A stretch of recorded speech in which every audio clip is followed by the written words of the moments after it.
doing a walk and talk. Got to walk all the way down to the goat pen, so good time to discuss things with you.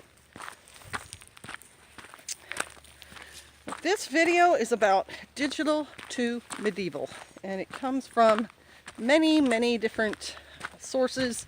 You've seen me talk about futuristic things in some of my videos, and I've also talked about not quite medieval, but definitely Victorian era, ancient techniques, etc. for farming for living. I have recommended to you the Victorian Farm series, Edwardian Farm, BBC Historians Living a Life for a Year. Great information in those videos. There are books on the medieval period. I have one book talks about the year 1000 in England. And in it talks about the yearly round with the months, and each month you do something different for your farm. You know, prune trees in February, I don't know, kid and milk goats in March, plant crops in April, etc. It's a really good book. It's got great information. One bit that I still remember from it is England went from a small population to a much larger one after the year 1000 because somebody figured out putting a wheel on a plow. Before that, you just plowed straight furrows, and with a wheel it made it much easier, so they could produce more food, so the population exploded, and it changed the whole way life went. So why would anybody want to live medieval now when you've got all the technological advances, when you have, you know, a speaker that'll read a bedtime story to your child, and a computer that'll, you can pay your bills online, and you can research anything you need, and you can, hang on, that's what I heard, probably if they're doing something bad. To Google and their walking robot dog, to AI, and if you're on Drudge Report, there's almost, or Twitter, there's a tweet or a news report almost every day on what the AI is doing. It's developing its own language. It's coming up with concepts and ideas. I've told you about the report where a company, I think it was in California, replaced burger flipping people with a burger flipping robot. We have vacuum cleaners that run by themselves. We have all sorts of automated things, which makes our life way more comfortable and easy. But is it sustainable? Can you do that forever? And do you want to?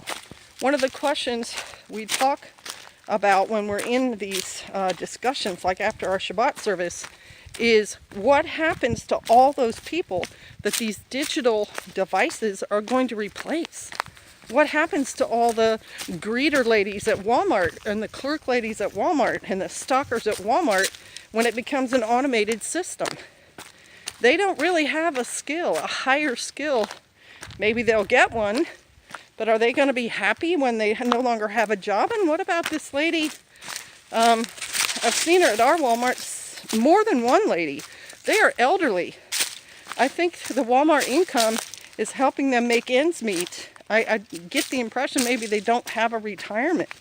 And so what happens to them when Walmart says, sorry, I've replaced you with a machine? Well, one of the things we talked about happening is now they get on the government dole, and now the government controls everything about them. We will give you food as long as you do what I say. You show up at this place at a certain time and you get your vaccinations. You let us automate your tax return because we're paying you your income anyway, and so don't even read it. Don't even know what the government's taking out. Just trust us, we'll do it for you.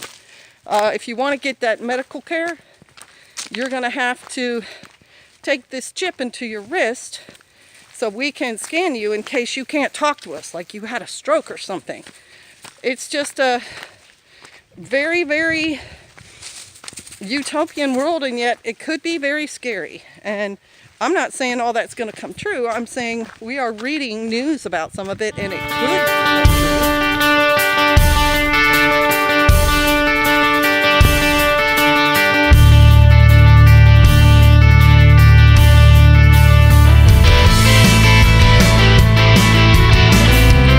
Try this guy out.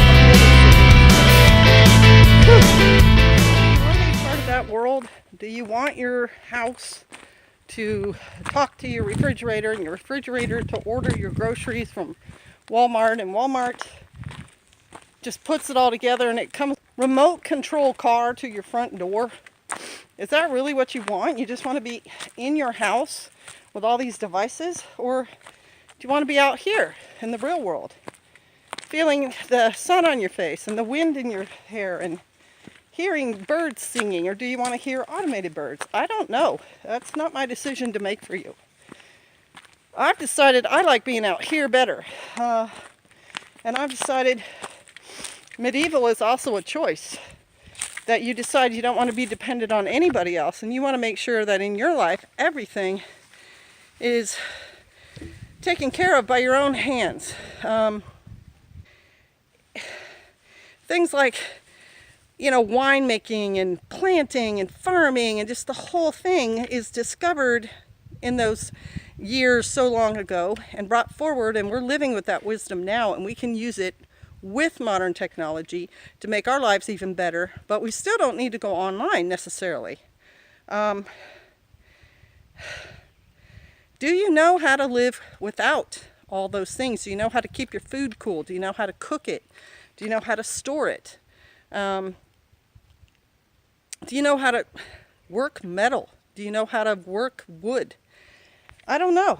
I feel like if you don't want the government to suddenly take over your whole life, that you're going to have to do things for yourself. And if you're going to do things for yourself, you might want to look into having those skills and tools to do those things before the eventuality comes. And I think there's a group of people worldwide, not just in America, who are living medieval now, so their lives aren't going to change. That, farmer in Iran, his family has been growing, whatever it is, millet or something, for eons, and they're not going to change. But people all over the world are looking at the tiny house movement, the permaculture movement, the off-grid movement, whether they lived it before or they're going to choose to live it now, to live peacefully, quietly on the land, and that's your other option in my mind. You're going to go digital or you're going to go medieval, but I don't know if there's going to be a middle ground. And if there is, what will the middle ground look like? I don't know. Hope it gives you something to think about. Bless you all. Shalom.